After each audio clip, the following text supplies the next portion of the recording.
Officially, good evening, leaders, colleagues, and friends. Welcome to tonight's Unfolding Capacity Virtual Leadership Masterclass. It is always a privilege to gather this growing community of leaders and aspiring leaders from across Africa and beyond. Together, we are creating a space where voices, insights, and experiences meet to sharpen us and equip us to lead with courage, clarity, and impact. At Unfolding Capacity, our mission is to help others and leaders unfold what lies within them so that they can transform their organizations, their communities, and nations. Through our work with businesses, institutions of basic education and higher education, and organizations large and small. And through this masterclass platform, we have seen remarkable growth. Principals inspired to build stronger schools, business leaders equipped to scale sustainably, and professionals empowered to lead with confidence. This platform has become a true movement of transformation. Tonight, we are deeply honored to host Professor Khathutshelo Nephawe, a visionary academic, governance practitioner, and chairperson of the South African Council for Natural Scientific Professions.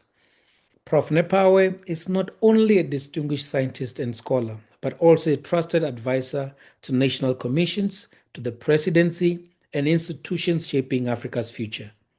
His leadership blends scholarship with ethical governance and a passion for mentoring the next generation. Tonight, he will speak to us on the subject, wait for it, governance as a school of leadership, nurturing the next generation of African leaders. This subject, fellow leaders, could not be more timely. Across our continent, the call for ethical, visionary, and resilient leadership grows louder each day. Prof Nephawe will help us explore how governance itself can be a training ground, a school for shaping leaders who can serve with integrity and influence. I therefore encourage you, leaders, to lean in, to take notes, to engage in the chat room, and prepare to be stretched. Let tonight not just be another session, but a catalyst for how you see leadership, how you practice it, and how you raise others to lead. Ladies and gentlemen, leaders of all shapes and levels, please join me in giving a warm unfolding capacity welcome to our guest leader for tonight, Prof Khathutshelo Nephawe. Prof, good evening and welcome to Unfolding Capacity Virtual Leadership Masterclass. How are you doing tonight? I'm very well, thank you. And I feel very much privileged to have been invited to engage with the caliber of leaders that are attending today here. Awesome. It's good. It's good to have you, sir. I think it's an honor for me. I still remember when we met, how coincidental it was, but awesome to have you here. Maybe before we even go deep into the presentation, would you mind just sharing a little bit about how you rose from one level of leadership to another up until you got to this point? The most depth, I think I will probably start a few slides with my personal journey in leadership Perfect. before I delve into the topic. Yes, thanks. I Perfect. wanted to, with your permission, to request that I switch off the video. I wanted just to indicate to the attendees that it's not an AI robot that is presenting today. Indeed, it's me. I can even wave a hand to indicate that I'm real alive. These days you cannot be sure with AI, Yes, yes. Okay, thank you very much. All right. Okay, let me minimize my screen and put it on a full presentation mode. Um,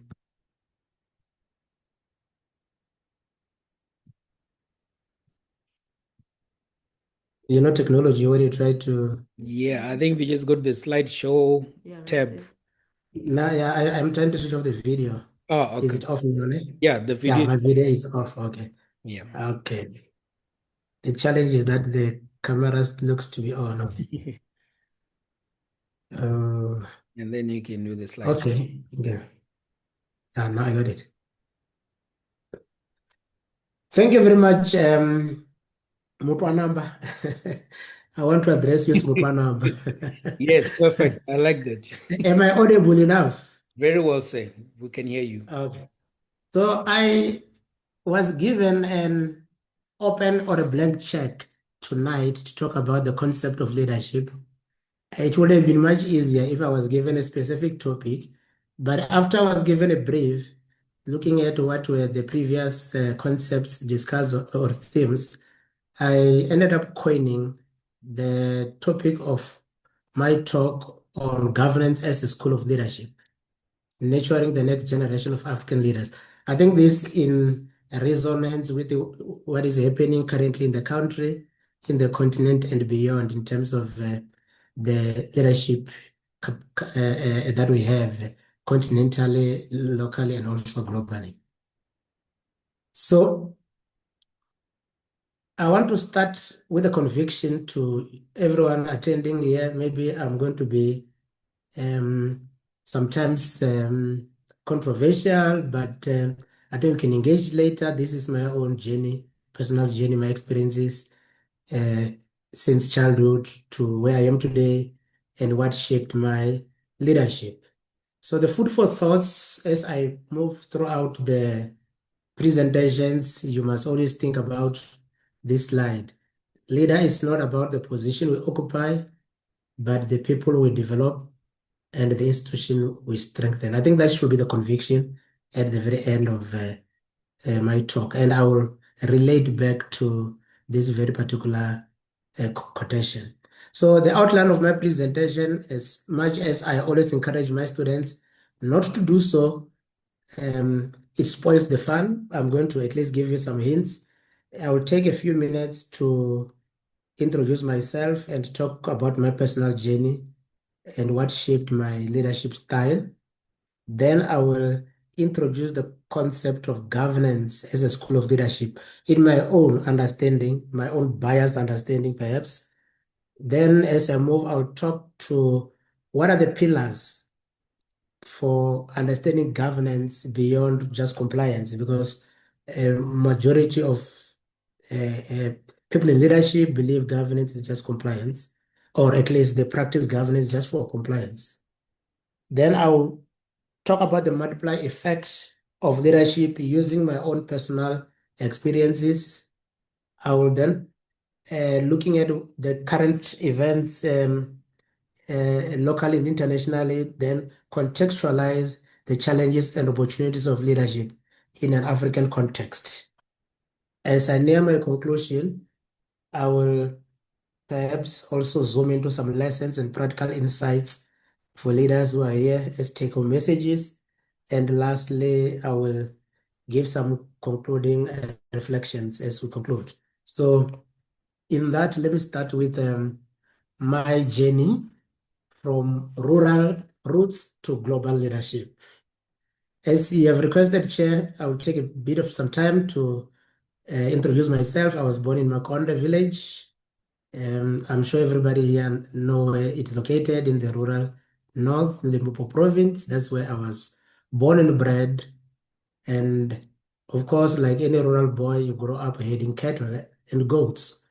And why is it relevant here? I believe perhaps some of the experiences there, navigating with other cattle and goats herders, leading small groups in those era, it shaped your leadership beyond comprehension. And by then, you don't even know that you are cultivating your leadership.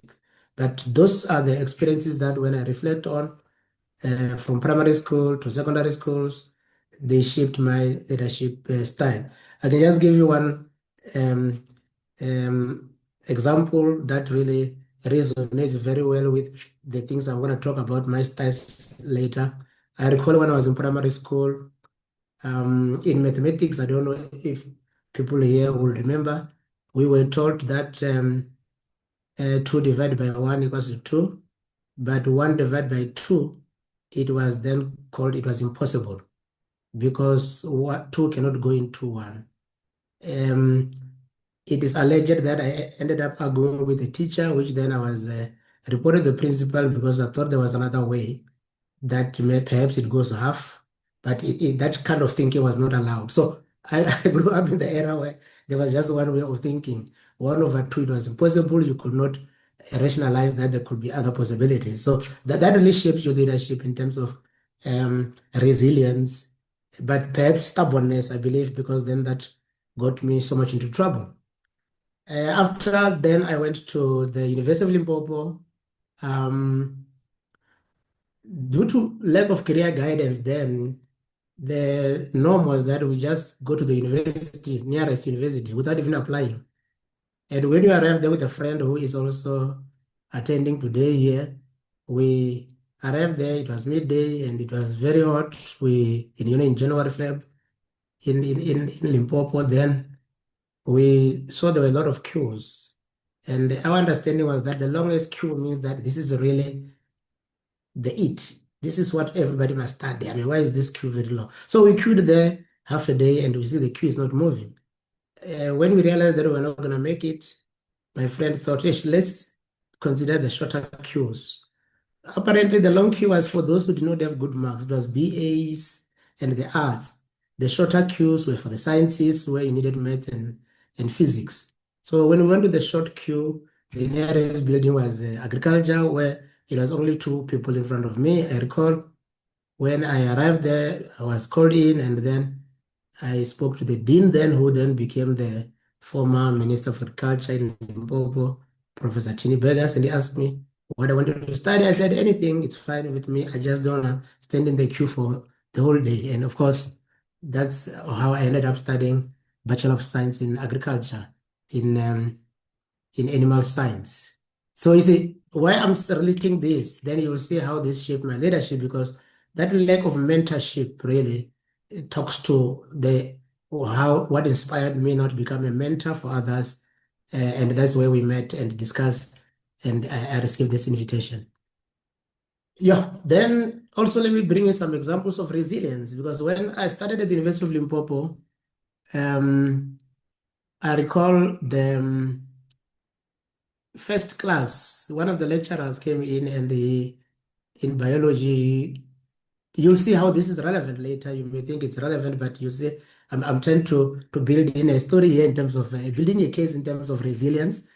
He indicated that we have 300 students in the class and showing us the stats. There was no single year that there was more than 20 students who passed. And he sort of encouraged us that, guys, we are wasting his time, we must leave. At the end of the class, I offered to carry his books to the office, and he agreed. And I told him that this year one student will pass, and that will be me. Anyway, the first test I got 25%, and of course he rubbed that on my face, but I did not despair, and of course I was among those that passed that year. So what shaped my childhood in terms of my leadership throughout was the issue of the resilience, and in terms of focus. Really, you have to be committed as a leader, and if you have a course, you really must walk it through up to the very end. And of course, after University of Limpopo, I went to University of the Free State, and then later on went to USA through the Fulbright scholarship.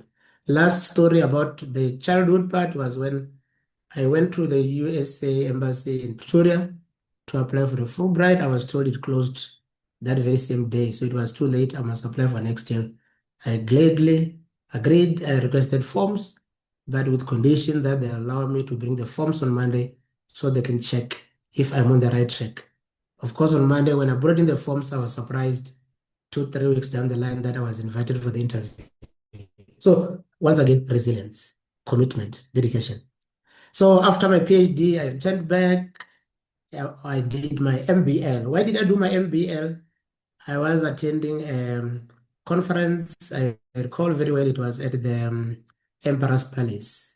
The guest speaker was a chap known Clem Santa. I'm sure most of you will know about him. He's credited for inventing the concept of scenario planning. Clem Santa was then the chairman and the CEO of Anglo Gold Ashanti. He wrote a lot of books about scenario planning. It was a guest speaker, and that's where I fall in love with the governance and leadership. And I will also read one of the quotes that I'll always remember, which he said that day. I engaged with him during lunch, and really he encouraged me that I should then pursue this leadership journey. Now, as I move in terms of my professional experience, currently I'm the chairperson of council or board. In the Act, I'm called the president of SACNASP, which is the South African Council for Natural Scientific Professions. We are the regulatory body for all the natural scientists in South Africa, from A to Z, from agriculture to zoology, mathematics, statistics. So we are the equivalents of your EXA, your HPSA, Legal Practice Council, and any other regulatory body. We report to the Minister of Science and Technology, Dr. Benzimande, but also we report to the Portfolio Committee on Science, Technology, and Innovation in the Parliament. We have over 20,000 registered scientists, majority of which, of course, are from designated groups. And perhaps I'll share some of our transformational journey through SACNAPS that I believe are central to shaping the next generation of African leadership. I'm also a member of the HQC, which is the committee that decides on the accreditation of academic qualifications for all the higher education institutions, be it private and public in South Africa. I was a non-executive director previously at OBP. OBP is the largest vaccine manufacturer in the country with over 300 million revenue annually. Currently, I'm also a non-executive director of IGP, Institute of Governance Practitioner. I'm a member of the PROSET. PROSET stands for Professionals in Science, Engineering, and Mathematics, which is a body which is also part of the Department of Science and Innovation. I have served in advisory committees for colleges in Northwest and also in Limpopo province. I am a research professor and academic leader at TUT and also at Mankos. I'll give some examples later. Continentally, I work at African Union. I am a mentor, work in academia and government. Of course, it will be remiss if I don't mention that I'm an accomplished writer. So, what was the relevance? The relevance of the two slides was to show that with resilience, opportunity, and integrity, these things open doors. So let's delve into the core of today, governance as a leadership school.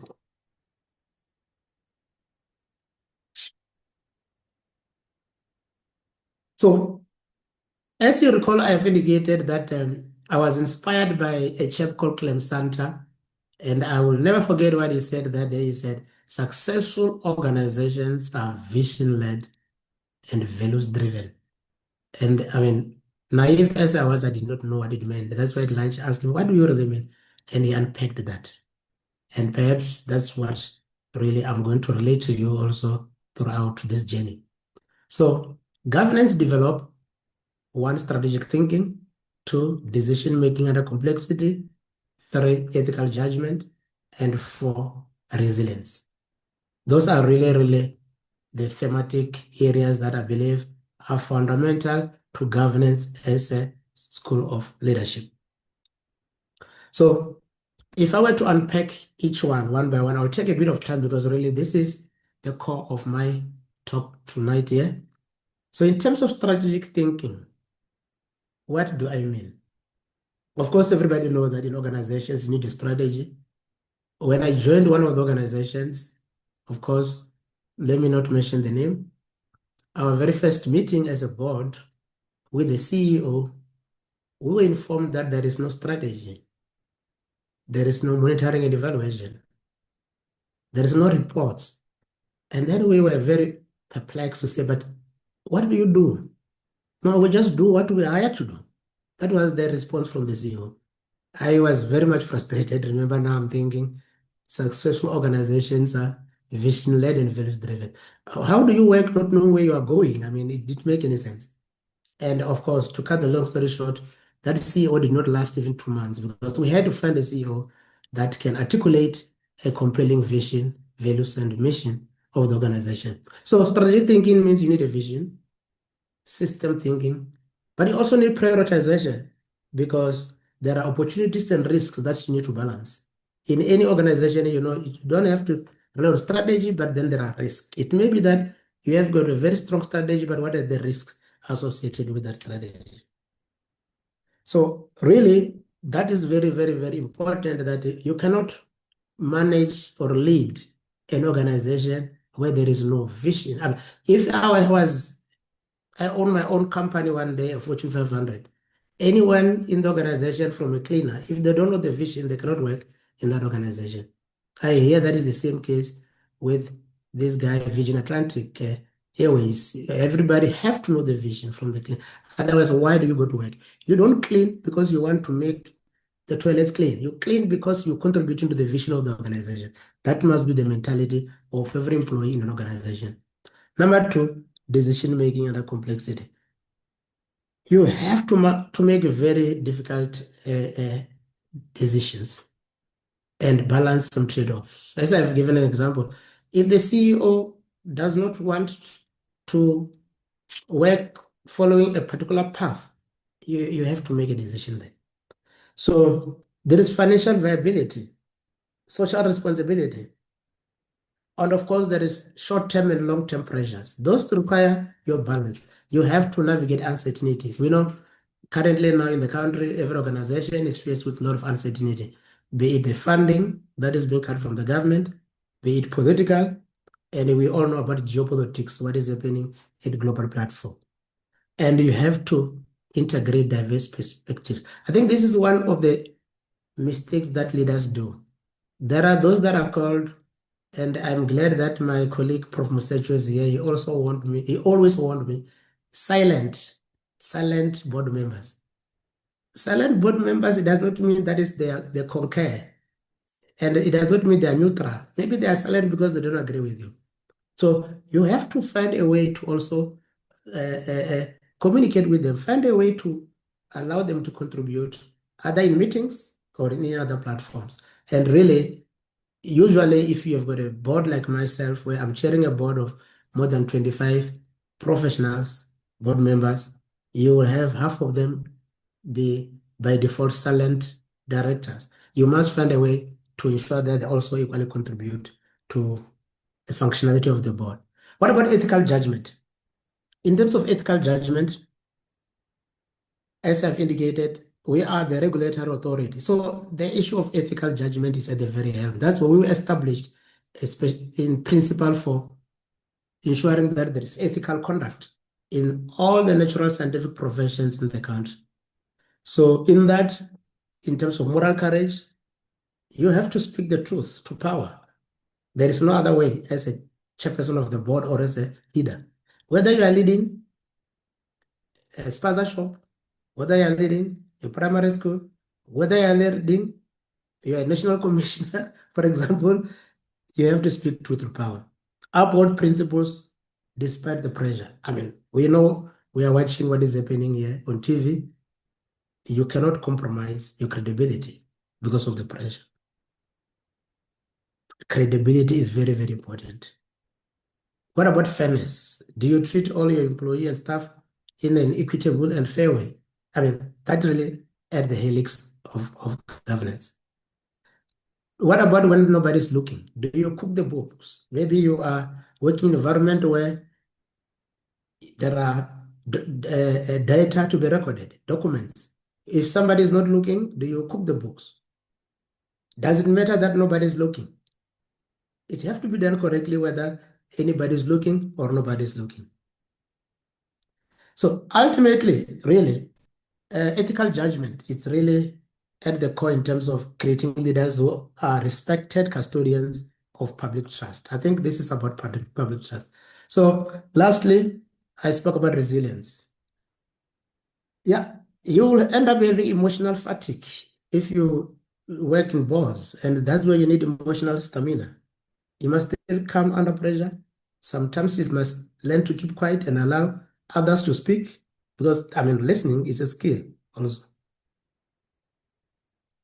So we know that all our organizations in the country are under public scrutiny. We have institutional crisis. I mean, that is really in the public domain. Perseverance. What about perseverance?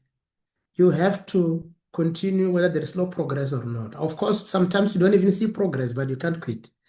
But lastly, very, very important, which I've learned, as a member of the board or as a leader in an organization, you must understand you are going to be wrong many times, million of the times.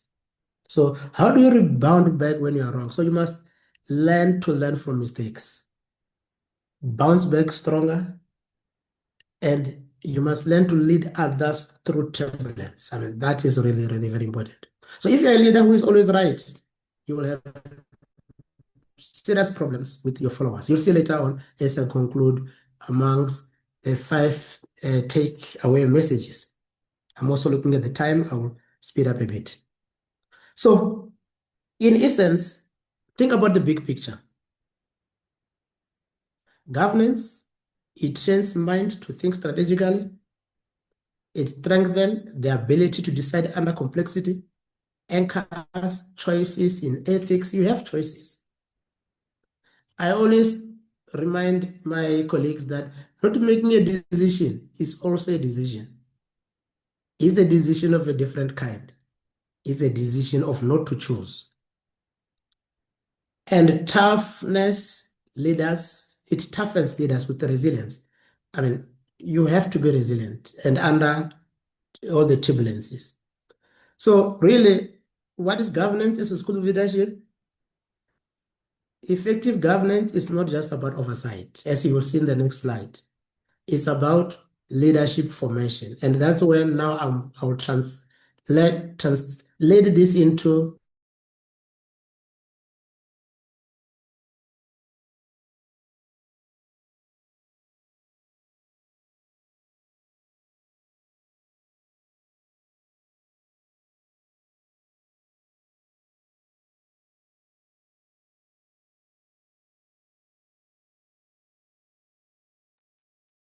Prof. either in the research environment, either in government arena, or in boards and councils. Governance is more than rules. It's a platform for leadership formation, as I've concluded in the previous slide. It's about integrity, it's about accountability, but also it's about stewardship. I'll give a few examples of my experiences where I have served. So in totality, I've learned and quickly. So it was baptism on fire as I joined SACNAS. Prof Khathutshelo is here. I will always still remember we joined together more than 10 years ago. And immediately I became the deputy chairperson of council. And in every meeting, you realize that boards and councils, you're in a leadership classroom. The thing you have learned, you can read any textbook on governance, on scenario planning, you can write papers, you can listen to podcasts. Those are theories. When you are doing it, actually, you are in a leadership classroom. So you have to think on your feet. You're not going to have a chance to say, let me go to this textbook or on that scholarly, even if, and then there was not even ChatGPT. You're not going to say, let me look for the answer. You have to implement a practicable solution. So it's all about the situation. That's why there is a concept of situational leadership. You have to think on the feet and find a solution for that particular situation. So I'm saying boards and councils are leadership classrooms. So let me unpack a bit about this. So governance beyond compliance. What do I mean? So I spoke about governance as a school of leadership. But then I said, then you must then take it down to unpack as governance beyond compliance. So what does it mean? Ethical governance. And I spoke about ethics in the previous slide. It's very fundamental because I have worked primarily as a chair at SACNAS where we talk about ethics. I have served at OBP where we are dealing with vaccines. And any small minor mistakes, I mean, OBP, there was a time it was in the public scrutiny, in national TV, in newspapers, because of the problem with shortage of vaccines. So really the ethical, so you must be able to make decisions that anybody can come and validate and verify. They can be sure that everything is in order. So ethical governance, this is about promoting public trust, safeguarding institutions. You have to serve as a model of integrity. What about accountability? Can somebody come and verify what you have done? Can it stand the test of time? If you are in a leadership position, you won't be there forever. the person who succeeds you, will they be able to also validate that this was really a credible leader? What about consequence? I think this is really the biggest problem in the country. If you listen to the commissions of inquiry, we have had many of them. The reports are out. What happened to those who are mentioned in those? Are there consequences? What about performance? I mean, you cannot achieve anything if it's not performance driven. Do you have performance and rewards in institutions? And really, this relates to your attainment of your strategic goals and APP as an organization. You cannot achieve that without performance evaluation, monitoring and evaluation. The issue of stewardship is also very important in terms of resources. You need to nurture people. And of course, currently we must think about sustainability. Sustainability, not financial only, socio-economic sustainability are also very important in light of the SDGs. So the interconnectedness of these are the traits. So I'm saying these are the three traits: ethical governance, accountability, and stewardship. So what are the interconnectedness of these traits? Ethical governance, it creates the framework. Accountability enforces adherence to the framework. Stewardship ensures continuity, legacy, and sustainability. So really, now I've unpacked the governance as a school of leadership, governance beyond compliance, and also the interconnectedness of this. I will then move to the next phase of multiplier effect of leadership. But in summary, what I've learned over the years is, as I've indicated earlier on, governance is a school of leadership. In each meeting, whether you're working on a policy or it's an issue of review, you're in a boardroom, you're in a training ground, leadership training ground. That is where you learn. Books, of course, there are theories, but when you are sitting there, you have to think and act. That's what I mean, governance as a school of leadership. So for the interest of time, I'm going to move on.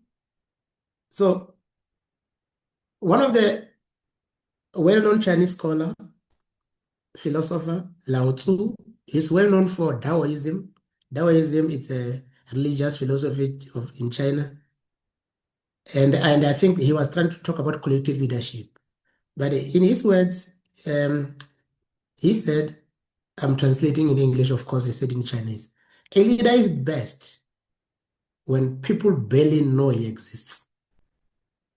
Because when his work is done, his aim fulfilled, they will say with pride, we did it. We achieved this ourselves. And then I look at this is collective leadership. This is consultative leadership. This is teamwork. This is teamwork. If we work as a team, every member of the team must have a sense of belonging, must know that their individual contribution, as you can see here, how does it contribute? And you are a leader in here, but everybody must pull their strength, all hands on deck. And at the end, the people will say, we did it ourselves. Not you as a leader. You don't achieve anything as a leader. Nothing. It's your team that assists you to achieve. So let's talk about the multiplier effect of leadership as we reach our conclusion. Recall my topic. It's about cultivating the next generation of African leaders. So I believe a leader should develop others in a multiplicative impact. So you start with one leader, it's a pyramid scheme. This is the only legal pyramid scheme allowed anywhere in the world. One leader, many, then you must serve the community and the society. If you're a leader who serves only yourself, I think then you are not a serious leader. So leadership is about others and the society. So governance structures can be schools of mentorship and leadership. So a few examples from my own career. I have supervised more than 150 M&Ds, and more than 100 of these are MBAs. And these MBAs were at Makosa. Most of these MBAs are CEOs, leaders, politicians, executive mayors, councillors. Of course, some of the councillors were probably there during that infamous speech last week. Medical doctors, leaders, politicians. So from all phases of life. So I believe that I have contributed in terms of the multiplicative effect of leadership by supervising leaders either in IT or in health or in any other field, so that then they can go and capacitate others and their communities and the society. Of course, I've been contributing in terms of mentoring emerging scientists and professionals, and I'll show you the model that we use at SACNAPS as just as a best practice. Through my involvement, we believe in opening spaces for younger leaders in boards and councils. So really, leadership, as I've started, is about saving others. Servant leadership, as Mandela have coined it. So the kind of model that we use at SACNASP as a best practice, we have what is called the candidate mentorship program and the CPD, candidate development program. So this is the lifelong learning opportunities that I believe it is in every other professions from health and also in the engineering space. So we have observed that when now, if I have to reflect back, as I told you, I'll go back. When I finished matric, I went to the University of Limpopo. I stayed in a queue for the whole day, not knowing what to study. So it means that, and if you go now in the rural communities, majority of kids, they don't even know what to do. So there is a gap here. We need mentorship. We need career guidance. We need career exposure. We need people, leaders who are exemplary, who can showcase what they are doing, what they've achieved, so that they can be, the youth can assimilate and try to be like them when they grow up. So at SACNAS, we believe that. So we started going to schools. And when we started going to schools, at least to do career guidance. But then we realized that even after university, the problem of unemployment for me personally, I think, is structural unemployment. The curriculums at universities, the graduates are going out with skills that the labor market is not demanding. So we need programs that capacitate graduates, mentorship, lifelong learning, throughout their employment careers. And I was very fortunate when I finished at University of Free State many years back. I underwent a mentorship program, and I think that really shaped my leadership skills, because I started working under a mentor and and these are not hard skills, these are soft skills, communication skills, simple as that. So we need those programs to bridge this gap. This is really the valley of death. That's why you find a lot of Nyaope guys on the streets who have got an LLB on the streets, because we are having a valley of death. I should have broken this line to show that really people are drowning here. So this is the model that we're using at SACNAS. Of course, we've got 20,000 registered scientists, and we try to ensure that majority of them are either participating in the CMP program through employer champions or CPD programs, and this have been working very well. So what else have I done in terms of the multiplicative effect? Of course, given that I started in a mentorship program, I've also been a mentor. So I'm encouraging other leaders here today that you need to mentor others to be like you one day. As an example, this young chap was my very first mentee at the ARC, and you can see this is VC Mhalong. This chap was the best overall researcher in the university last year. And I mean, even today, he's still my mentee. He's not until until he becomes the VC perhaps, but he still communicates with me. And as I speak, yesterday he's abroad. He invited as a keynote speaker in Hungary. This young chap here was my second mentee. Here, this is the UN offices in Kenya. He was invited as a guest speaker at the UN forum. So I'm just showing off here to say that as a leader, you need to not worry about your own achievement, but achievement of your mentees. Cultivate the next generation of leaders. So I have got many others. I mean, I just showed only 2 of them, maybe 100 more or 200 more. And this is a pyramid scheme, because now we have got many students is mentoring at the University of Limpopo and beyond. He have many, many students he's mentoring at UNISA. So those becomes like what? My grand mentees, grand mentees. So, and we are multiplying that effect of leadership. What else do we do? Mutwanamba and I, we met at Career Expo. As a leader, I've indicated you have to make sure that your leadership skills benefit the community. So through one of our foundation, I'm glad Prof Musecho is here and Prof Mazivandra is here. We have been involved in career guidance in school. Why do we do that? I've indicated I still am haunted by that experience of queuing in at the university for the whole day, whereas there was a very shorter queue of science fields which I really wanted, but I did not know. Then I went for a longer queue. So we are doing this in schools every year, trying to invite prominent speakers.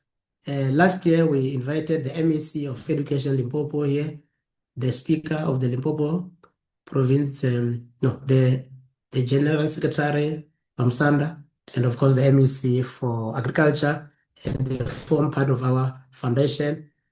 We invite industry leaders, universities, you can see Telecom, University of TUT, and other universities, UNISA are there.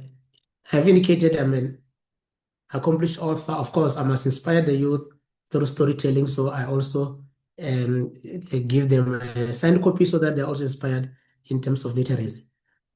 But we are more concerned also about, it's not just about education, but we need to take kids off the streets. And so we are also involved in terms of sports development. And I think sports really, it's a very good way of cultivating leadership because the time they spend together playing sports, then they are off the streets doing other things. So these are just a few examples in terms of what am I saying governance as a school of leadership and its multiplicative effect. Yeah, and what about time? I must reach conclusion. Globally, as I've said, from rural to global. Of course, I'm invited internationally, worldwide.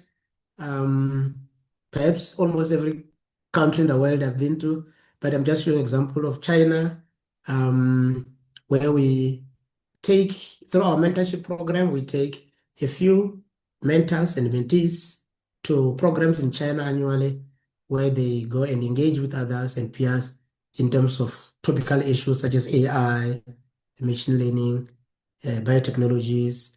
And as a chairperson of council, of course, I'm the head of the delegation, meaning that I assume a very high status. They even have to use my official diplomatic passport. So, African leadership context. I'm going to run very quickly now here because of time. We are approaching the elections now. And if you watch TV, I mean, I was watching yesterday, Manifesto. Once I'm elected, I will become a vegetarian. How many times have we heard this? But you will still go and elect these leaders. I mean, why don't we become a vegetarian first before we elect you? But we fall to this every single day. So what is the problem with Africa leadership context? We have weak institutions. We know what we're talking about. Corruption and lack of trust. I mean, I don't even have to say anything. We know what I'm talking about here. Short-term leadership matters. For me, I think at the core is this one. Think about those countries that are doing very well. The likes of China. I like to use China as an example. They have planned for 100 years, 100 years. We plan for what? 4 or 5 years. I mean, you cannot achieve anything in 4 or 5 years. So this probably is one of the problems. Countries that plan for long term, you can achieve. You get a leader who is doing something, now the leader is reshuffled or changed, another one want to reverse that, and that is the problem. So we also have got a lack of structures, but this is the core. Our leaders, everybody asks the question, we want to eat. I mean, that is really the reason. Everybody wants to be elected. It's for the same reason. We want to eat. African context opportunities. Of course, we have the NDP 2030, the Agenda 2063, the SDGs. We have large pool of talented youth, need for trustworthy institutions, and a governance platform for generational leaders. So Africa does not lack talent. It lacks governance structures that nurture and multiply leaders. So I won't have to unpack this because of time. But in the context of African leadership, We need transformational leadership that inspire, motivate, and empower others. But everything must be vision-led, values-driven to drive influence, not through power, not through power. Perhaps we need to start talking about meritocracy in Africa. In the whole of Africa, there is no meritocracy. In the meritocracy system, a leader must start serving as a prefect in kindergarten, a primary school prefect, secondary school leader, community leader, village leader. Yeah, a leader just emerged from nowhere with no leadership skills, no qualification, no nothing. Just because they can sing and dance better than the other, then they become our leaders. So we need to introduce the issue of meritocracy, minimum standards for any leader in the country. So lastly, we have reached my conclusion. What is the take-home message? So what? So why are we here? Governance as a school of leadership. What are the lessons for this? So if you did not remember anything I've said, other than the fact that I got 23% in the first biology test at the University of Limpopo, but I still, through resilience, commitment, I still persevered. Number one, integrity before influence. Trust is the currency of leadership. If you're a leader, trust is the currency of leadership.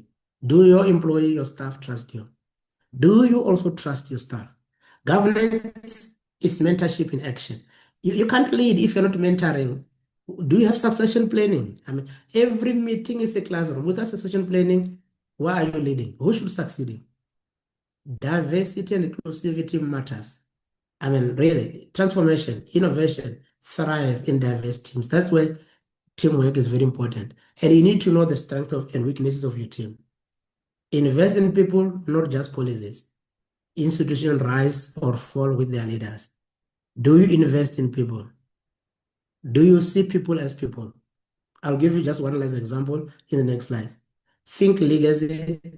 Leadership is about leaving a legacy. It's not about the title. So this is the take-home message here today. So what are the lessons for leaders? Recently, I've attended a workshop or training on academic leadership by the Abinja Institute. You must, if you can read this book, The Outward Mindset. And its philosophy is based on very simple principles, seeing people as people. So after I went back to my office and I thought, let me practice this seeing people as people. There was one staff who really was not really pulling his weight, and it's an elderly gentleman. I've tried everything and it was not working. So I emailed him and texted him, can I see you? So am I in trouble? I said, not really. So he arrived there and I looked at him and I said, sit down. And then he sat down and I said, are you okay? I said, how are you? He said, I'm fine, Prof. I said, no. Raise your look at me in the eye. How are you? He said, I said, I am fine. I said, how are you? Instead of responding, he cried. He cried, and you have to give him a shoulder to cry. And because for the first time, I saw him as a person, not as an employee. And this is an old man crying, now pouring out with so much. So perhaps this is one of the tools that you can use in terms of seeing people as people. That was the first time I saw him. He thought you could see that I saw him as a person, not as an employee, who is troublesome. And then he could open up, and together then you can help him either through you can refer him, or you can give him additional support, send him to training. And I can tell you, he's among the very best of the people I work with now. So this is very, very important, seeing people as people. Lessons for leader. Last quote from me. I like this one from Confucius, the father of Confucianism. I know University of Venda have got the Confucius Institute. The people may be made to follow a path of action, but they may not be made to understand it. I remember the very first quote. I spoke about your leadership philosophy and the conviction. This is the answer. The people may be made to follow a path of action, but they may not be made to understand. What does it mean? You need genuine commitment, reflection, persuasion, integrity, acceptance, shared vision, not just orders. Closing reflections. I spoke about my personal journey from rural beginning to shaping local, regional, and global platforms through what I believe was a transformative leadership style.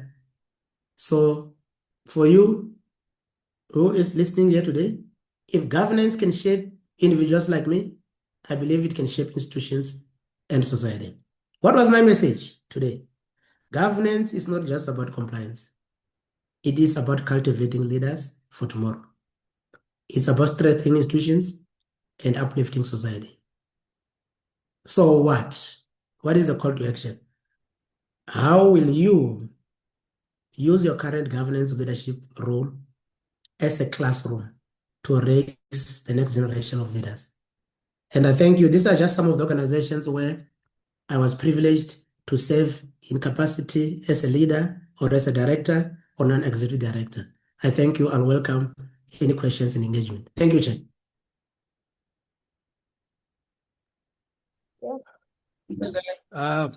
Perfect.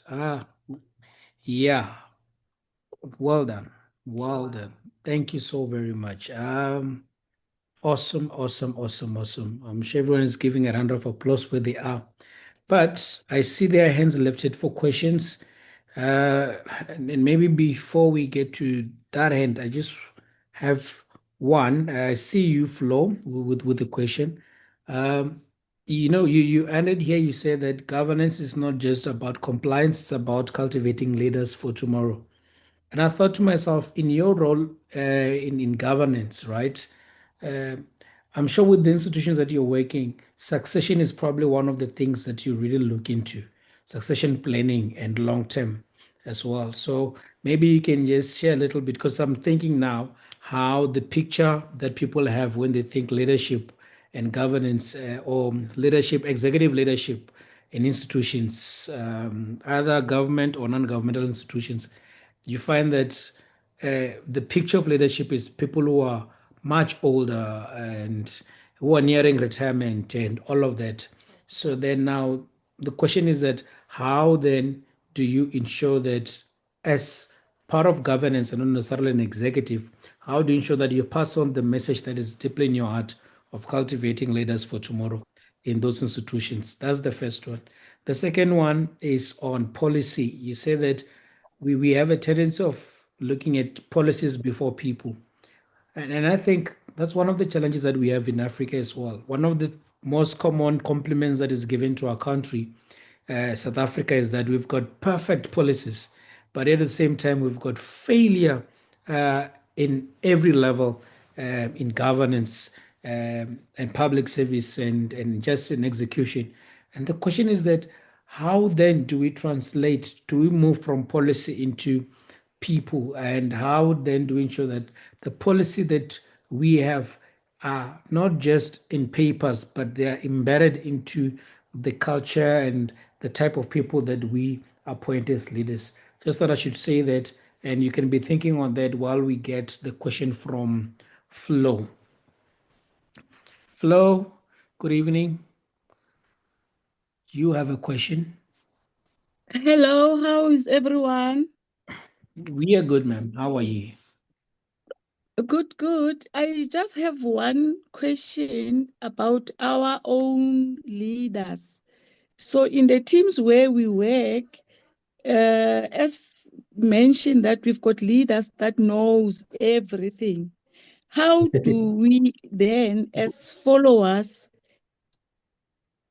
make the leaders to understand things from our own observation or from our own way? Because we sometimes we see that the leader is not leading us to the right path, but because they know everything, they just don't want to listen to anything that we say. Thank you. Thank you. Wow, those are very difficult questions. Okay. Yeah, I must start with the succession planning. I think you are very right. And I'm going to give a practicable example. Succession planning actually it's a, yeah, you know, if you look at it in essence, it's self-defeating because you are saying that I am going to groom somebody who must succeed me. So, and I have seen it in organization, CEOs do not want to have anyone who raises their head above the water level, because then that person is a competitor when the position is advertised. And I have seen everywhere where I worked. So why would you cultivate a competitor? You rather, spray with a fungicide or with a poisonous substance. It is always the case. So I think as leaders, you have to be very intentional. What we have done, where I have served, Chair, you put it in the performance evaluation of the CEO. It must be part of the performance evaluation of the CEO and performance agreement. I need to show, the CEO must show me evidence of succession planning. And back then, I think the biggest issue is the organizational culture. If you don't have the correct organizational culture that cultivates excellence and grow your own timber, you will not. So, and there is a famous saying that culture eats strategy for breakfast. You can have the best strategy, but if you don't have, so there are issues like culture, climate survey, and other things that you need to understand what is the culture of this organization. With succession planning, it has to be intentional. There must be performance metrics in terms of that so that you can achieve it. So let's go to the policy. People, yeah, it's very difficult. We hide behind policy. I also do that. I'm not gonna lie. If I find a difficult situation, I throw this policy to the follower. The policy will not agree. And we all do that. We're tempted. But as I've indicated, if you see people as people, a lot of leadership theories now and textbooks are not about policies or task. Leadership, most leaders think about task. It's all about people. And if you can then put that as part of organizational culture, and also as I've indicated, find a way to ensure you've got a high performing culture that leverages diversity of everyone in the organization. That is leaving no one behind. And I've learned this from a very early age. When I was doing my MBL leadership paper, I interviewed various leaders, and I was very perplexed when I interviewed one of the leaders who said, and I asked, how do you achieve what you achieve? You achieve clean audits, you are the most fair leader. He said, you know what? I go to a workshop with all my people, I let them talk and talk and talk and talk. The one who said the most stupid thing, I said, great, that is the answer. Because that is the person, for the first time, they said something that you believe that you concur and it matters. Then later on, you can call that person to the office and say, Ish, is there another way to do that? You're not going to reprimand that person in front of everyone and say, but that was stupid. Because if you have done that, that person will never speak again. So let me go to the last one. Yeah. Leaders who know everything. Every leader know everything. That's temptation.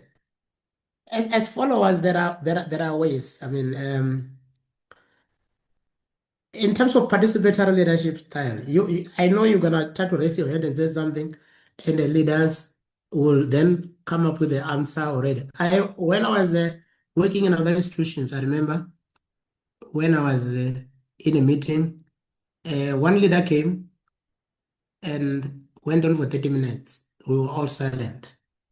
And when we went to the agenda, adoption of the agenda, everybody looked down, and the leader asked, did I say something wrong?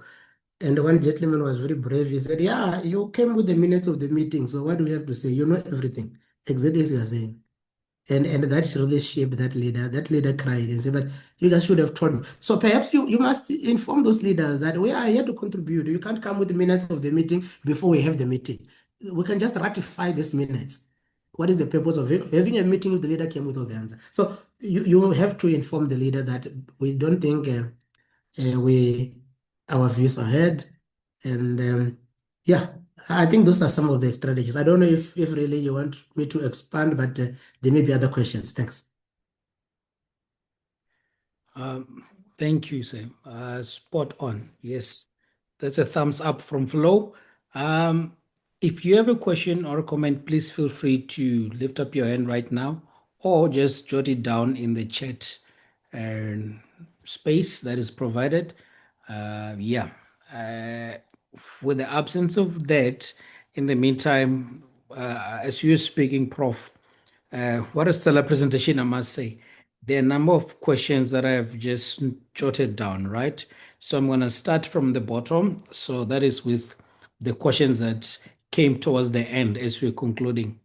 And, you spoke of how we should start, or that we don't have a meritocracy culture in our continent as Africa.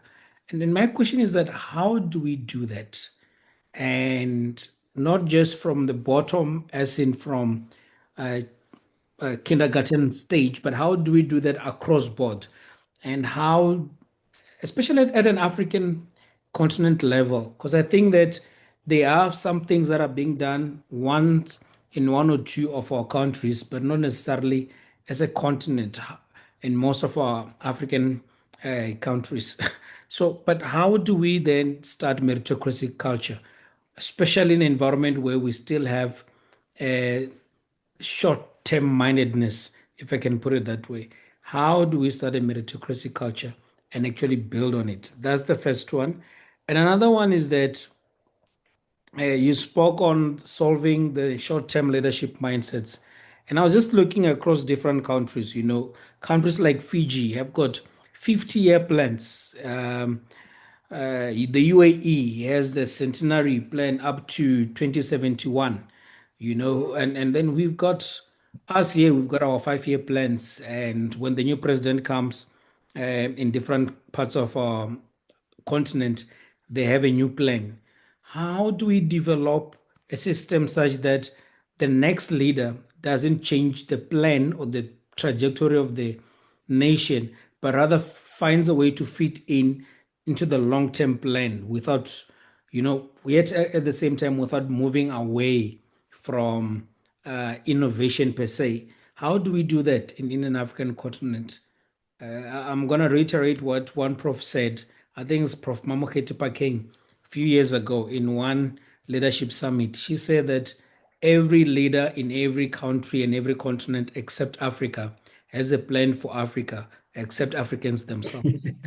So how they'll deal with it? I'm just going to leave it there for now, and then we're going to get to the rest of the questions.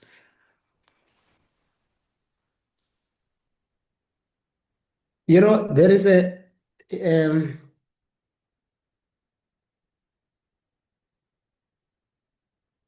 let me start by a quote which I've heard recently. In Africa, we are very good at identifying and celebrating the bad, but we are very bad at identifying and celebrating the good. If you switch on TV, nothing good comes out any day, not even a single day.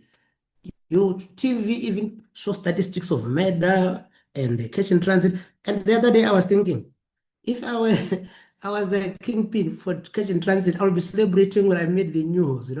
Apparently, I heard the other day when they said the stats went down, they were complaining about the police minister is lying. We increased the catch and transit hijacking. So they complain because what is the purpose of that? Honestly, I don't understand really. So yeah, just as a departure.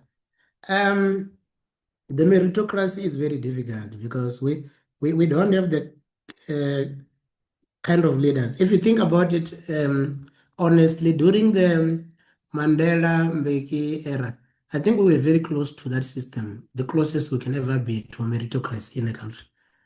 And then the challenge was there was a system of governance and accountability, and everybody who was called to Mahlambanjovu by the then President Mbeki to account. I heard everybody used to shiver and cry before they got there because they had to account.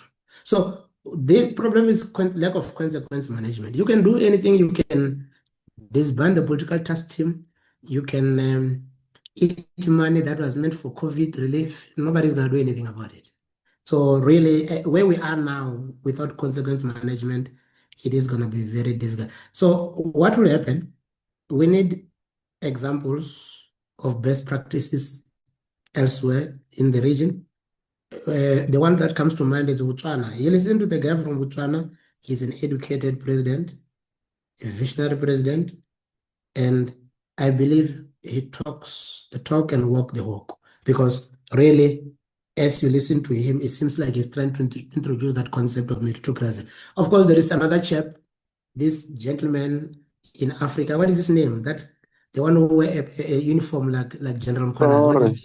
What is his name? Exactly, Taura. Thank you, Professor Cho. You want those kind of leaders who say we are not going to rely on hand grants from France, from anywhere. He take money and he give to the poor, tractors. And I'm telling you, if you look at those countries, right now they release the stats in terms of economic growth. Rwanda, those small countries, they're projecting 10% GDP growth per annum. No country can ever do that, not even the USA or the China now. But those small countries are projecting that. So they are starting to have that kind of ethical. Of course, it's dictatorship, but at least they are recognizing excellence and putting people with capabilities in those positions. Short-term leadership mindset, yeah, that is very difficult. I don't know what was your reflection, but I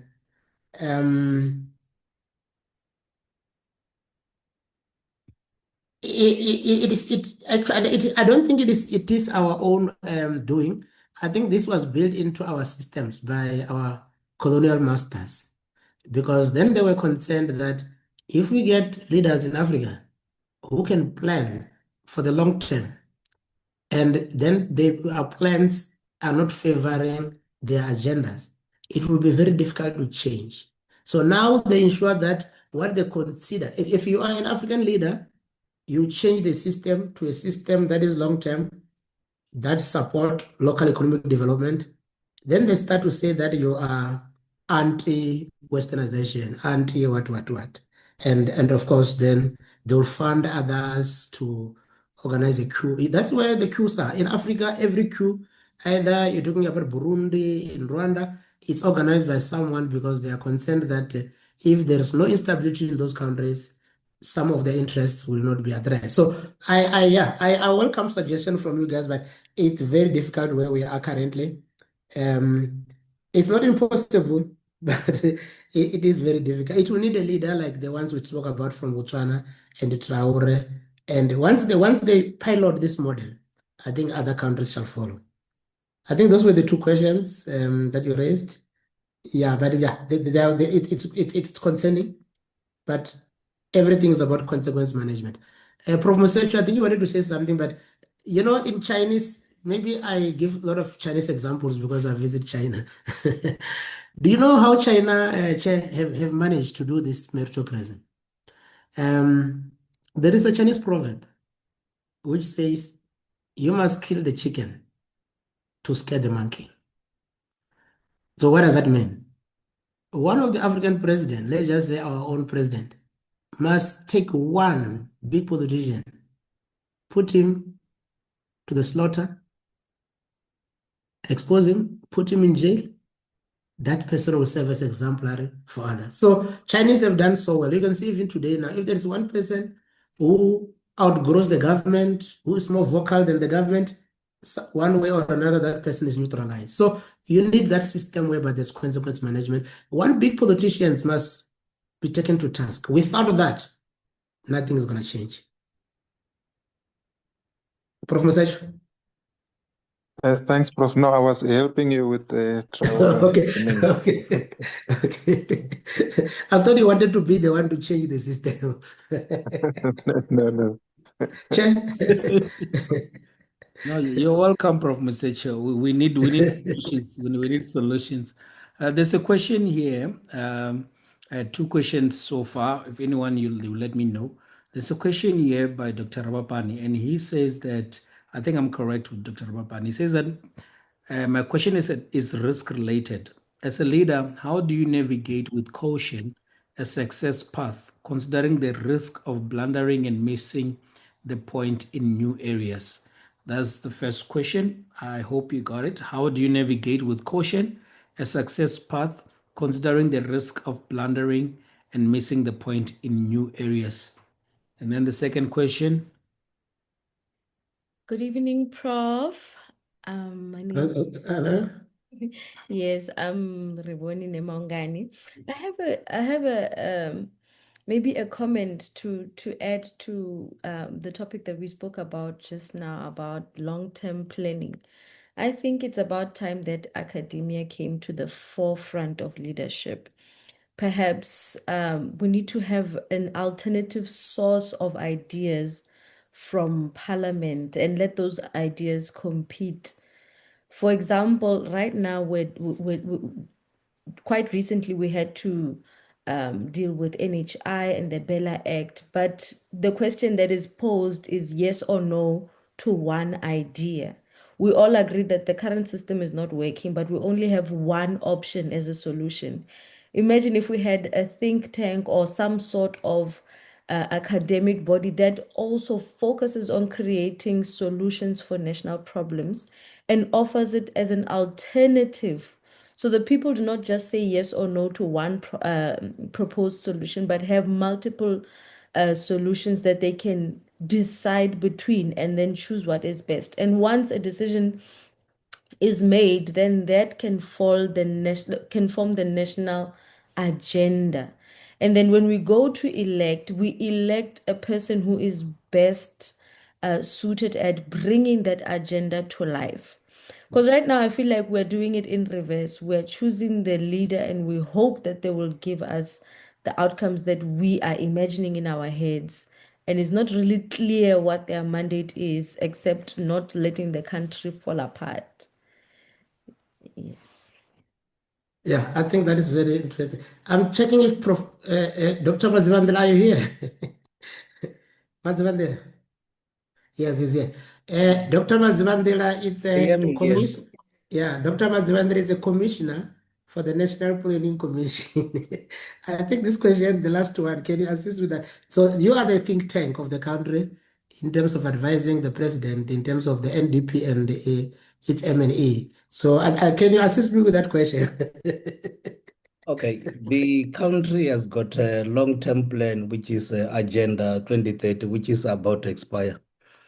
However, you can check the medium review that we did. All the indicators are going south.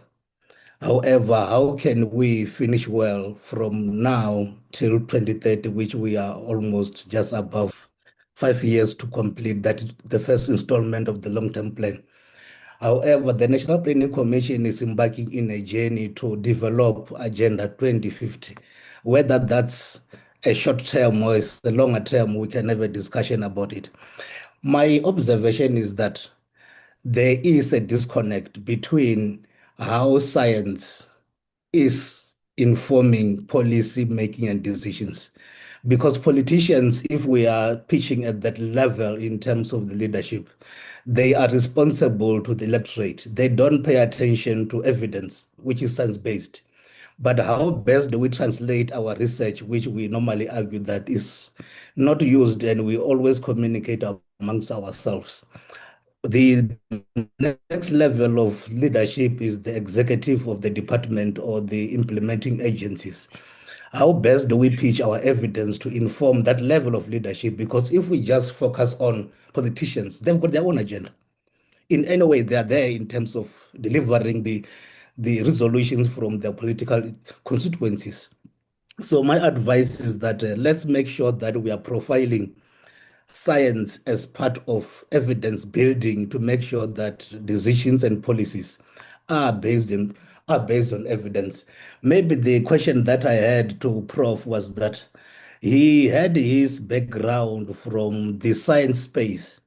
How did he manage to navigate from the science to leadership and policy influencing? And what are the tools that he can share with colleagues here in terms of trying to influence the space which are more infested with politics? Because policy and politics are very less blurred in terms of the line. So how then do we dissect politics vis-a-vis policy, which are distinct in their own nature?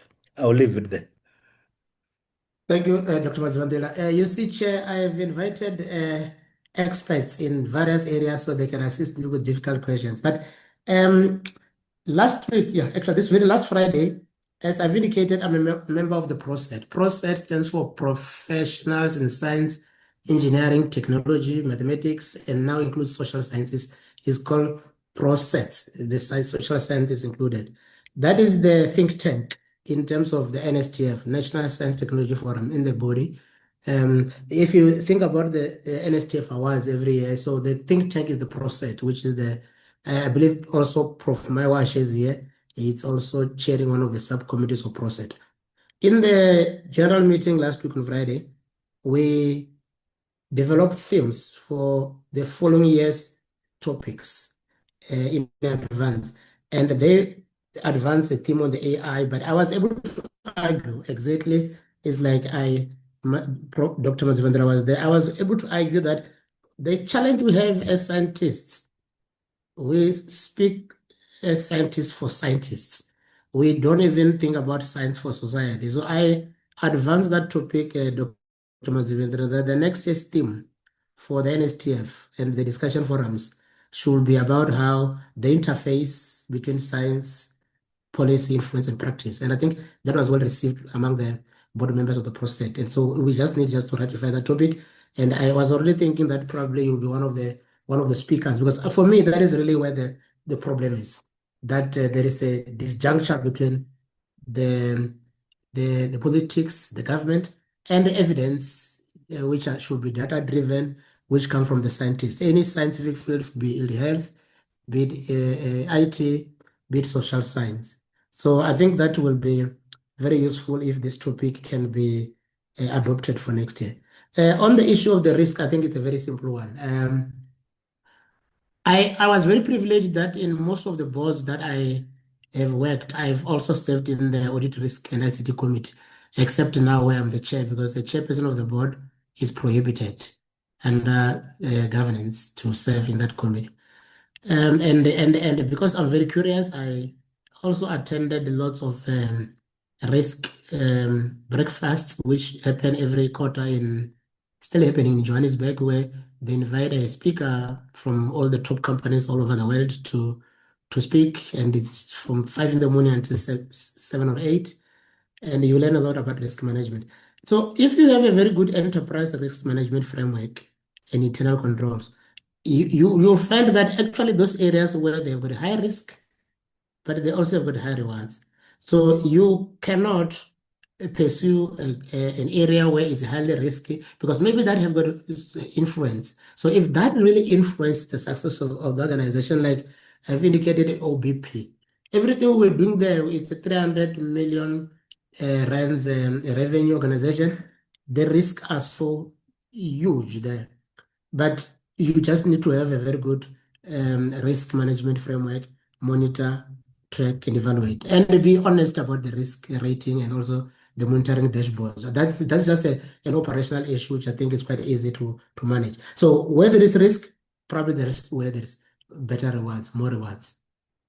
I think Dr. Matbandela, yes, the issue of the policy and practice is really when we had an engagement, the Minister of Science, Technology and Innovation also meets with all the CEOs of entities and the chairpersons, and all this is really, and of course, most of the CEOs, to relate to the previous speaker, most of the CEOs of entities or chairpersons are VCs at university. And I was sitting with Mashabela, the VC of UCT, and he's the one who raised the very same issue that day about the issue of the disjuncture and the need for think tank. In other countries, I'll give you an example of China again. When you retire at the age of 60, you join the policies bureau, so you're a think tank. We probably need that. Why should we retire? Let's say you're at 60, you must retire and go to old age home, or you must go and stay in a village somewhere in Zingi or Usikisiki. And that's why really you need to contribute to the society. We always give a very good example from one of the schools that I went to Tengwe High School. During that era, there was a principal called Nemuziwad. Tengwe was #1 in the whole country, in the whole province, and anywhere beyond under his tenure. Mbilu could come #3. Tengwe will be #1, 2, 3, I mean, you could argue that, but it was the best. Now it's nowhere to be seen. But Principal Nemudziva is still alive. Why can't they utilize his expertise? He doesn't have to be paid.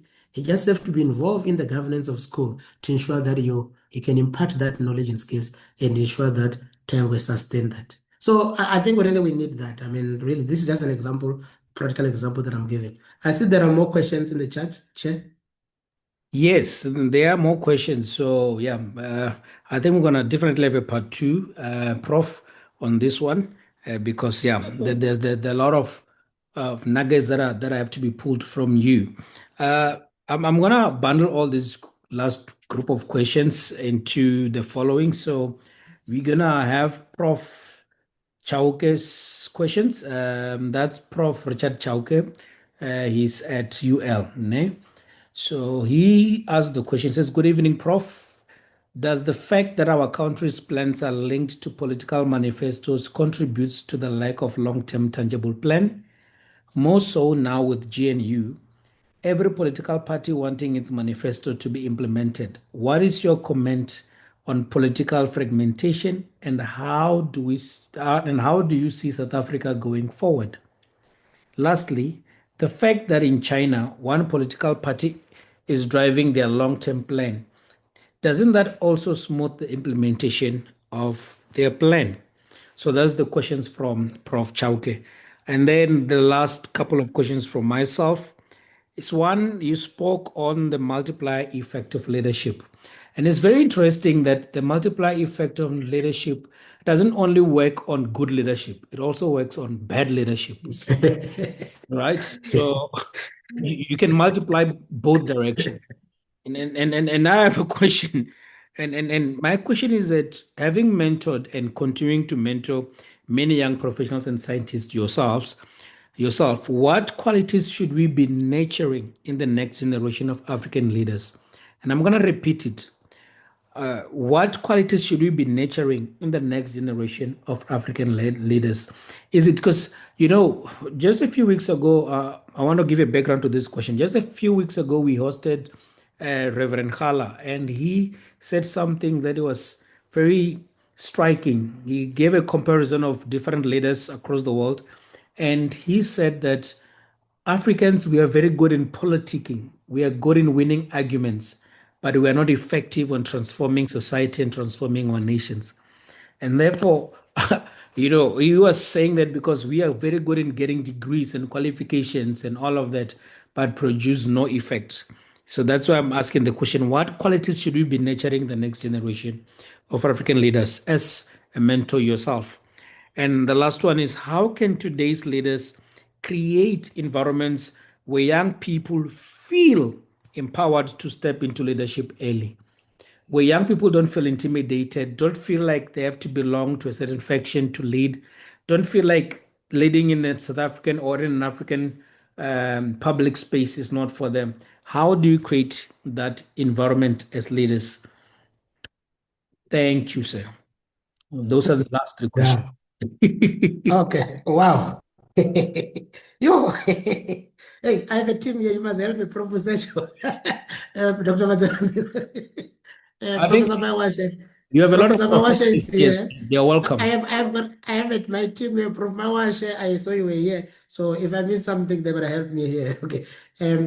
I'm gonna start with the easiest one here. The multiplier effect of leadership.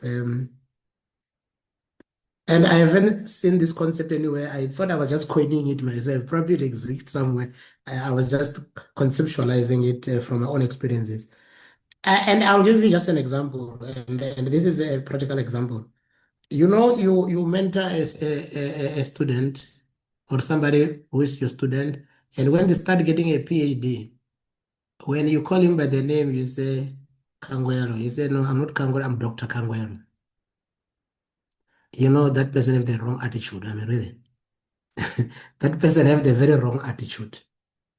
So, and I have seen that many times, that the first key ingredient, secret ingredient to successful mentorship in terms of the multiplier effect is the correct attitude. If There are many people who are smart, intelligent, and bright with the wrong attitude. They cannot get anywhere at all. So I look at attitude first. And usually the smart tests are not the ones with the correct attitude because they think that they are better than you and they will never listen to you. Number two is the issue of ethics and workmanship. I always tell, and every year when I address the first years at the university, I say, hard work never killed any man. Many people will die of boredom. Hard work never killed anyone. I mean, people are just doing nothing. And there is a saying that if you are always doing nothing, you'll ever know when you are done, because you will never finish. So I'm looking at attitude, I'm looking at the ethics and workmanship, but then teamwork. This person must be able to work in a team, diverse teams. In a teamwork, that's where they must be able to acknowledge their own contribution, but also the contribution of others. In any leadership platform, you need to work in a team. Lastly is humility. For me, humility beats everything else. If somebody is pompous and braggish about the achievement now, I will call that person. I've done that many times. I'll call that young person and say, hey, this is not how you develop as a leader. You need to have humility. If not, then there's nothing I can do about it. You have to find your own way. So for me, those are the critical four secret ingredients for young leaders to be mentored: attitude, workmanship, ethics, humility, and teamwork. The issue of the Professor Chauke, yeah, that is correct. I mean, I can't argue with you. I will have to agree with you. Our political system, our leadership arena, or our leadership classroom in government is doomed by our political arenas. Whichever political party wins, everything is about the manifesto. It's not about the interest of the people. It's about safeguarding our personal interest. And you remember that part that I've showed. Our policies are designed just to eat, nothing else. I mean, there's no rationality in almost everything that is being done in the country here, other than to feed the people. So it's a sad story, but it's true. So one party, I'm going to be very controversial here, Prof. Shog. I'm going to be very controversial. What created this mushrooming of many parties in the country? You saw what happened in the last election.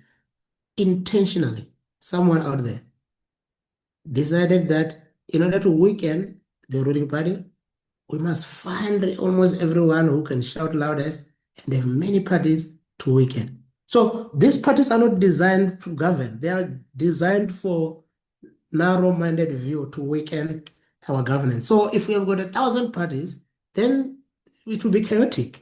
And that is saving our masters. So it's unfortunate, it is rational. Have you ever asked yourself, these parties, where are they getting the monies? You need some amount of money to register, some amount of money to campaign. Where are these monies coming from? So there is an agenda elsewhere, which is not pro-development, because of course we have got our own natural resource endowment. And if we have unity and proper governance structures, the vultures will not be able to come and destabilize our economy. So this is designed. It's not just coming out. This is intentional from somewhere else. It's unfortunate, Prof. I agree with you. Lastly, the issue of they're not intimidated. I spoke about my own experience about resilience. I was almost expelled from school, primary school, for arguing with the teacher, but 1+2 is equals to half. And that there was a black book where my name was put that if I do a similar transgression again, I will be expelled. So I think as a young leader, you have to, and I spoke about integrity, credibility and integrity. You cannot compromise your integrity and credibility because you are intimidated. I mean, it's just unfortunate. You're gonna have to have got your virtues and values. And one thing I forgot to mention earlier on, as a leader, what I've learned, really what was for me the driver of my success as a leader, as a young leader, as you wanted me to say, it's about self-awareness, but not only self-awareness, but self-actualization. If you cannot have self-awareness and self-actualization as a leader at any stage, you won't be able to manage, you won't be able to lead, and you won't be able to govern. I hope that answered those three questions.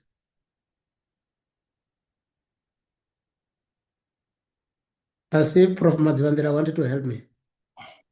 Dr. Mazivandera. Yes, Dr. Matsibandira, go ahead. Yes, I wanted to come in on the issue about positive leadership because we don't have got to grow negativity when we are building this new cohort of incoming leaders.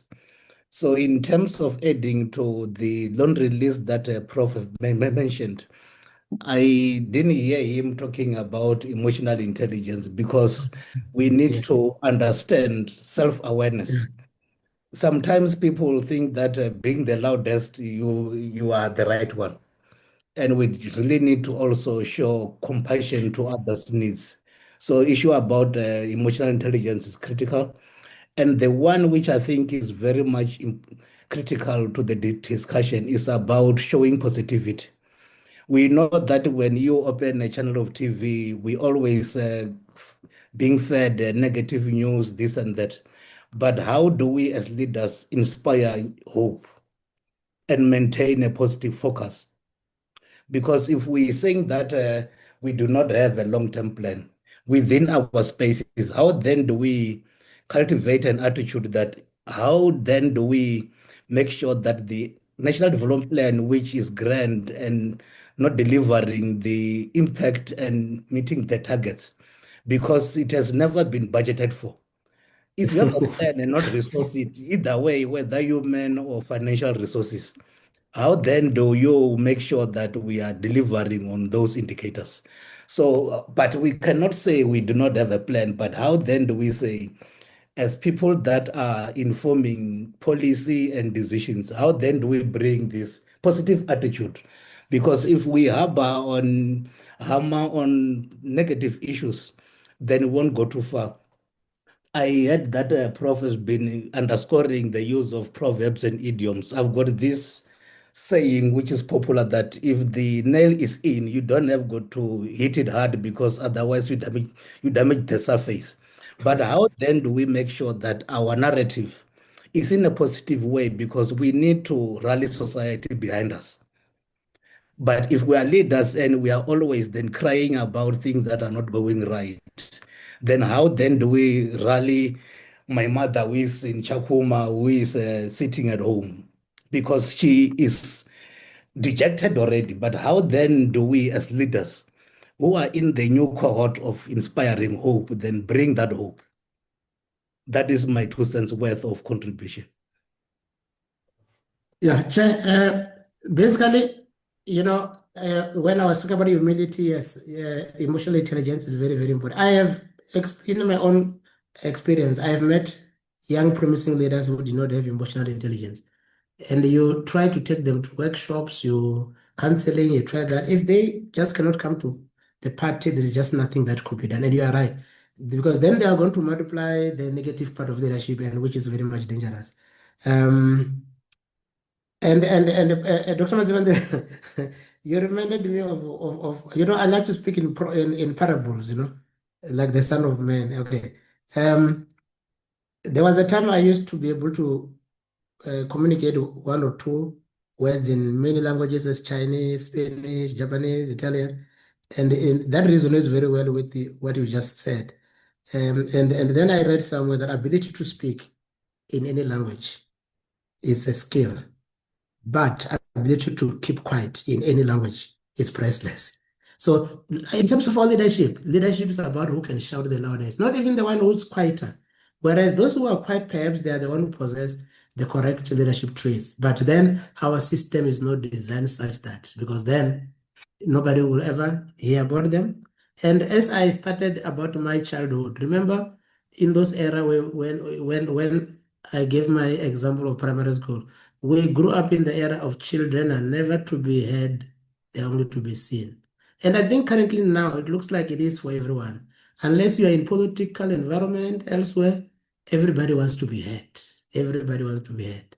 And I think that is really, unfortunately, Prof Chauke, we are sitting on a ticking time bomb. Something is going to give very soon, and it's very much worrisome. Chair, I hand it back to you.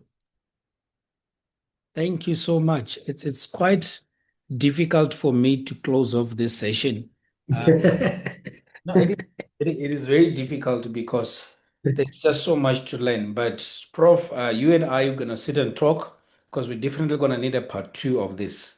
We're gonna need a part two of this. But to everyone, allow me to close it. Allow me to close it, Chair. Uh, to everyone who's in participation, I want to say thank you. I want to appreciate everyone who participated. I want to appreciate you, Prof Khathutshelo Nephawe, for sharing your wisdom, on governance as a school of leadership. If one thing that you've cemented is that it is a school, and there's so much that we can do to nurture the next generation of African leaders. Your reflection on how governance shapes character, builds resilience, and prepares us to lead with integrity have really challenged and inspires us all. You've reminded us that leadership is really not just about position, but about responsibility, accountability, and most importantly, service to others. As you said with the quote from two, that you know what, when we win, it's about us, and people must say that we have achieved it together and not just about the leader. I want to appreciate all the special leaders that joined us here tonight from near and far. Thank you for your presence and participation. Continue to make, please continue to make this masterclass a living movement of growth and transformation. I want to say a special shout out tonight to Dr. Madzibandira, highly esteemed Queen Munyai, the CEO of CGSO, who had joined us tonight, very quietly so. Prof Musecho, Prof Chauke, and Prof Mawache, and all the team members that came with Prof Nephawe tonight, and every regular person that keeps joining us. When I say regular, I mean the one that joined regularly, not that you're regular, because you are all esteemed leaders. So thank you. Your presence has enriched our gathering and added to the spirit of collaboration that we are building across Africa and that we so desperately need as leaders. Let us therefore carry forward the lessons of tonight to mentor, to model ethical leadership, and to nurture the next generation of leaders who will shape our continent's future. Please, so that you can get all the updates, including the recording of this session, don't forget to stay connected with Unfolding Capacity through our YouTube channel, our WhatsApp community. We've put up a link there for WhatsApp, where you just go onto that link and then you'll be easily just follow Unfolding Capacity. Then you will easily get the link to the next video and the next session and our next session, possibly with Nephawe again. And also follow us on Instagram, and feel free to connect with me on LinkedIn as Amazement Titus. And otherwise, kindly take a moment to complete the feedback form that we just shared in the chat. We've shared it up there so that your input can help us serve you better. Otherwise, from myself, let us keep unfolding capacity, raising leaders, and transforming Africa. Thank you, Prof Nephawe. Thank you, leaders, and good night from myself. Thank you very much, Chair. So we need to complete the feedback. Oh, no, it's not me. Sorry. It's the attendees. Yes. I just realized that Dr. Chekefaso, a friend of mine, she's also in attendance, and also Prof Musecho. I really appreciate your participation here. Thanks. Yes, they're here, and it's been awesome having them. And everyone that made comments and questions, Dr. Rabapani, esteemed leader, the chaplain, Paul Pintlama, thank you so much. And yes, Lawrence, we're going to get part two. I promise you that. I'm going to find a way to convince you. Thanks a lot. I appreciate it. All right. I really appreciate the feedback. Okay, thanks.